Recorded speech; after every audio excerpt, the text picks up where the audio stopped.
پاکستان کو مستقل معاشی استحکام حاصل کرنا ہے تو ہمیں IMF یا پھر دیگر اداروں سے مزید قرض مانگنے کی سوچ کو ترک کرنا ہوگا. ہمیں معیشت کو حقیقی پیداوار اور اس کی منصفانہ تقسیم کا انتظام چاہیے جو ادھار کے بجائے شراکت داری پر چلتا ہو اور جس میں شراکت داری کا انتظام ہو. ریاض زینڈی کی رپورٹ. یہ کلے ٹیبلٹس 5000 سال قبل لکھے گئے تھے.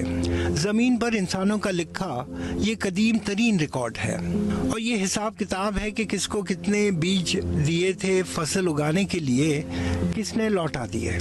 ادھار انسانی معاشروں میں سماجی تعلقات اور ریاستی طاقت کے انتظام کو کنٹرول کرنے کا ایک مؤثر ہتھیار رہا ہے.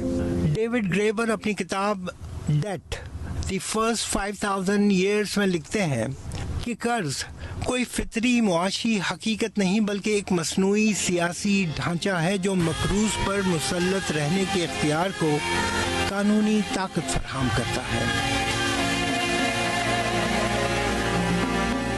قرض کی سرمایہ کاری افراط زر لاتی ہے جو معیشت کو فوری تیز کرتی ہے, لیکن طویل مدت میں یہ نظام سماج اور معیشت کے لیے 3 مسائل پیدا کرتا ہے. سرکاری ادھار سے معاشی ترقی اور پیداوار کی رفتار نڈھال ہوتی ہے. سود ادائیگی کا بوجھ مسلسل بڑھ رہا ہوتا ہے اور قومی خود مختاری اور آزاد معاشی فیصلے کرنے کی اجازت نہیں ہوتی. کیا گریبر کی ان 3 باتوں کا خلاصہ پاکستان نہیں ہے؟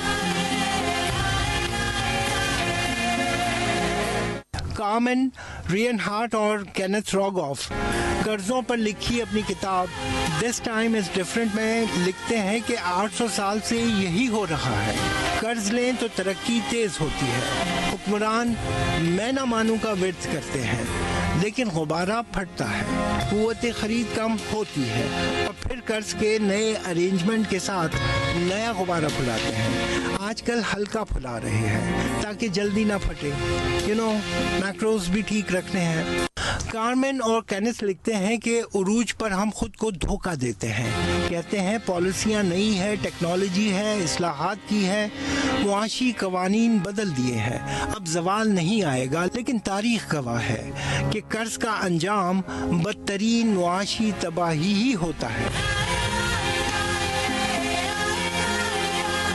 آصف میاں اور عامر صوفی کی کتاب ہاؤس آف ڈیٹ سمجھاتی ہے کہ معیشت ڈوبے گی تو بڑے قرض دینے والے محفوظ رہیں گے, عوام کی قوت خرید کم ہوگی, تنخواہیں سکڑیں گی اور زندگی کی بنیادی ضروریات کا حصول دشوار ترین ہوگا.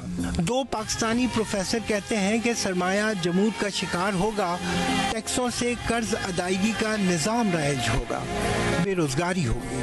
سوال یہ ہے کہ کیا یہ ہمارے بارے میں لکھا ہے؟ ویسے سوال یہ بھی تھا کہ یہ پھندا کسے گا کیسے.